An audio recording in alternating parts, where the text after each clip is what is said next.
Dipersembahkan oleh, didukung oleh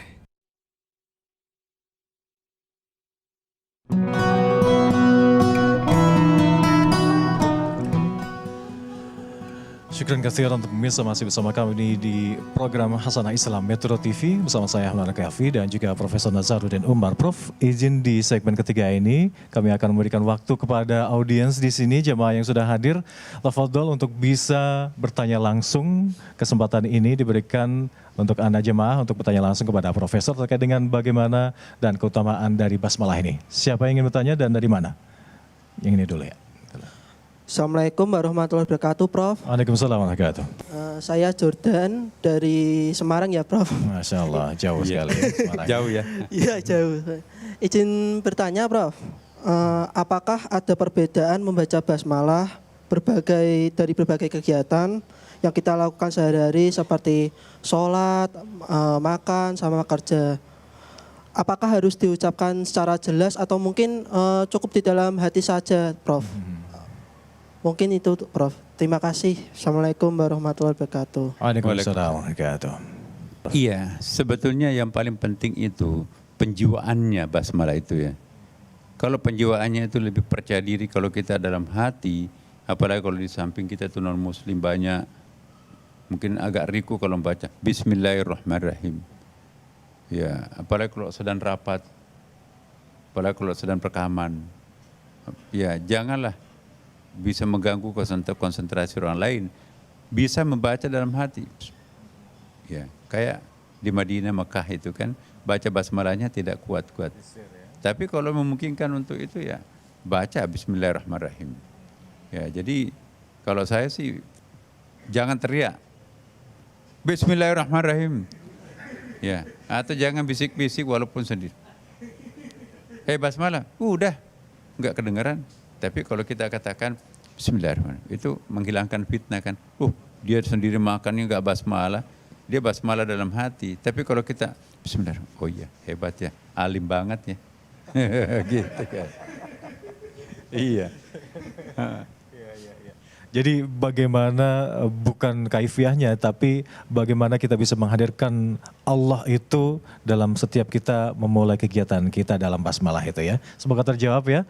Dan masih ada satu penanya lagi, silakan. Izin Prof, ya. Kepada penyanyi, silakan dari mana dan namanya siapa? Assalamualaikum warahmatullahi wabarakatuh. Waalaikumsalam warahmatullahi wabarakatuh. Perkenalkan, nama saya Yoga dari Mangga 2, Pak Kiai. Izin bertanya Pak Kiai, apakah nanti di kehidupan akhirat itu kita akan senantiasa membacakan basmalah seperti itu? Terima kasih. Apakah di kehidupan akhirat nanti kita akan senantiasa membacakan atau mendawamkan bismillah seperti itu?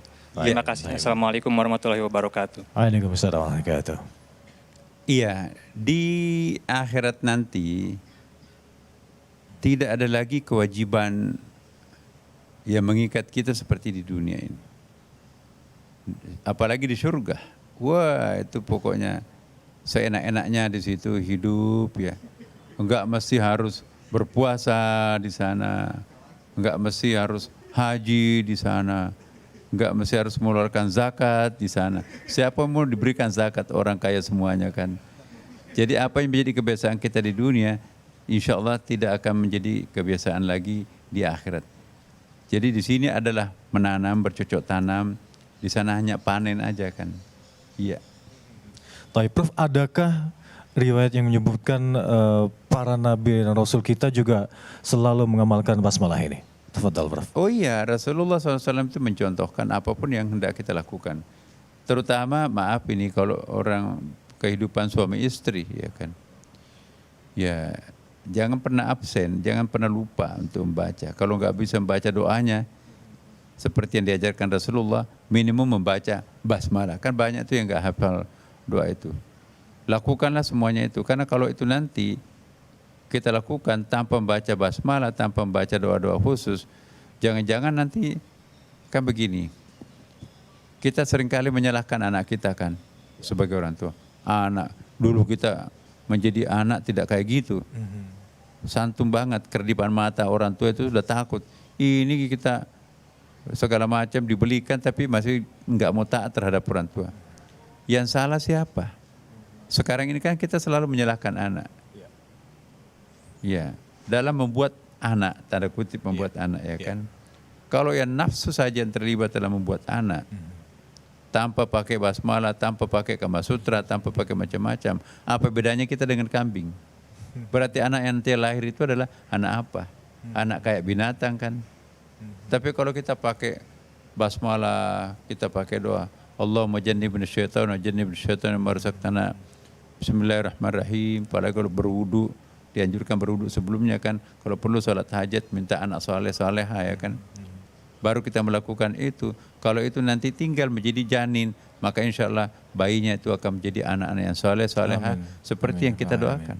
Tapi kalau kita nggak melakukan doa apapun, wah itu jangan salahkan anaknya melulu. Jangan-jangan ada setan ikut masuk ke dalamnya, itulah nanti akan membuat anak kita itu kesetanan. Ya, jadi doa-doa itu sangat penting untuk kita. Jadi sedemikian rupa pengaruhnya sangat besar ya untuk setiap sisi kehidupan kita, terutama saat kita juga akan berharap memiliki anak-anak yang soleh, solehah, penurut, namun saat proses pembuatannya pun tidak melibatkan Allah di dalam penyebutannya di situ. Jangan heran nanti anak-anak kita kurang taat ke kita, bahkan tidak taat kepada Allah. Naudzubillah, summa naudzubillah. Syukran jazilan Prof sudah mengingatkan kami akan pentingnya basmalah yang seyogyanya kita lakukan di setiap kita mau memulai kegiatan. Semoga bermanfaat ya, bisa mendawamkan, bisa mengumumkan atau melakukan di setiap kegiatan dari basmalah ini. Pemirsa, usai jeda berikut, Hasanah Islam Metro TV akan kembali untuk Anda.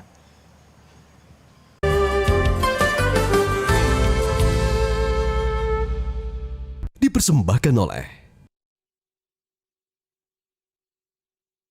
didukung oleh